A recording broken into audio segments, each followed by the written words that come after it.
Погрешно регулирано кръстовище – основната версия за снощната катастрофа между трамвай и автобус на градския транспорт в София. Такова е и обяснението на шофьора на автобуса. Още детайли около инцидента от Рада Домусчиева.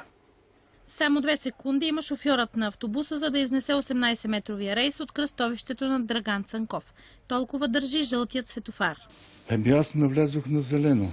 Значи, вече съм предницата, вече ми е една пешеходната. Задницата ми е на трамвайната линия. Така най-разумно зелено мигаща светлина, която предупреждава водача, който идва срещу светофара, че времетраенето на зелената светлина изтича. От общината са на друго мнение. Ще разгледаме всяко такова искане, защото има по-натоварени и не чак толкова натоварени кръстовища. Тук жълтата светлина е 3 секунди, има 2 секунди за стъпване между червените светлини на светофарите, така че има около 5 секунди време да се изнесе автобуса. Преди 2 години на същото място при подобен инцидент са ранени 7 души.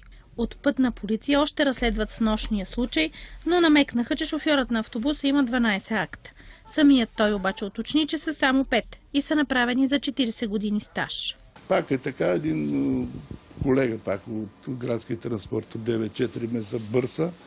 От фирмата превозвач ни показаха служебното досие на шофьора. Практиката във фирмата е задължително предварително проучване. От справката, която е издадена през 2010 година, когато е назначен във фирмата, е видно, че той има 8 нарушения. Никак не са много, защото ние сме в такова движение, че ние сме поставени между чука и наковалната. Според шофьорите, след като законно притежаваш шофьорска книжка и категория, значи имаш право да управляваш автобус. За BTV новините, Рада Домусчиева.